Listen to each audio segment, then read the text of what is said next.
और वहाँ गए हैं यही माहौल बनाने के लिए। उनको पता है कि वो चुनाव हारने वाले हैं। और तेजस्वी तो बड़े चालाक निकले, उन्होंने दरभंगा चुना है जहाँ से दिल्ली के लिए फ्लाइट भी जाती है।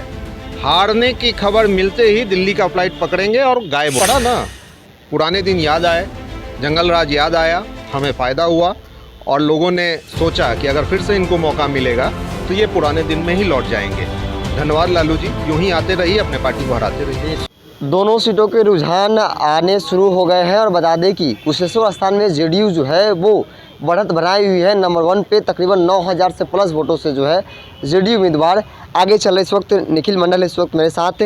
आपकी पार्टी लगातार बढ़त बनाई है कुशेश्वर स्थान में। देखिए, हम सिर्फ कुशेश्वर स्थान में नहीं, तारापुर में भी हम फाइनली जीतेंगे। देखिए, ये समान सी प्रक्रिया है। आप जब काउंटिंग में जाते हैं तो कोई पॉकेट या कोई ईवीएम खुलता है, वहाँ किसी अन्य पार्टी का बढ़त होता है, कभी आप पिछड़ जाते हैं, कभी आगे हो जाते हैं, ये समान सी बात है। लेकिन जीतता वो है जो फाइनल टोटल काउंटिंग के बाद मार्जिन के साथ सर्टिफिकेट मिलता है। उसके लिए हम लोग आश्वस्त हैं कि फाइनल रिजल्ट हमारे ही पक्ष में आएगा और हम दोनों सीट जीतेंगे। लालू प्रसाद यादव की सभा का कोई असर नहीं पड़ा कुशेश्वर स्थान में? हाँ, पड़ा ना, पुराने दिन याद आए, जंगल राज याद आया, हमें फ़ायदा हुआ और लोगों ने सोचा कि अगर फिर से इनको मौका मिलेगा तो ये पुराने दिन में ही लौट जाएंगे। धन्यवाद लालू जी, यूं ही आते रहिए, अपने पार्टी को हराते रहिए। तेजस्वी यादव जगदानंद सिंह वहाँ पे एकदम पैनी नज़र है उनकी कि कोई गड़बड़ी ना हो। देखिए, इनका एक लाइन है, जीते तो हम, नहीं तो ईवीएम। हारेंगे तो ईवीएम पे ठिकरा फोड़ेंगे। और वहाँ गए हैं यही माहौल बनाने के लिए। उनको पता है कि वो चुनाव हारने वाले हैं। और तेजस्वी तो बड़े चालाक निकले, उन्होंने दरभंगा चुना है जहाँ से दिल्ली के लिए फ़्लाइट भी जाती है। हारने की खबर मिलते ही दिल्ली का फ्लाइट पकड़ेंगे और गायब हो जाएंगे। हारना तय है, 1-1.5 घंटे जीत लेने दीजिए। लालू प्रसाद यादव कह रहे कि अभी अंत होने दीजिए, हम लोग दोनों सीटों पर जीतेंगे। सुबह सुबह एक वीडियो आया था, वो छड़ी लेके घूम रहे थे और बातें कह रहे थे।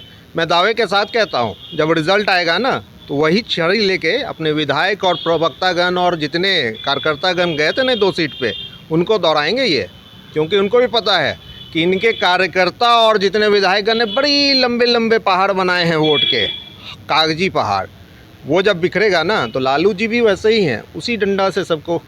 एक अंतिम सवाल है, तब अगर जैसा कि आपने कहा कि दोनों सीट हम लोग जीत रहे हैं तो फिर वही बात होगी कि ईवीएम का खेला हो गया, जेडीयू नीतीश कुमार ने पूरा ताकत लगा दी, गेम बदल दिया। अच्छा, एक बात बताइए, जहाँ से तेजस्वी जी जीते तो वो उनका करिश्मा, जहाँ से हम जीते वहाँ ईवीएम का करिश्मा।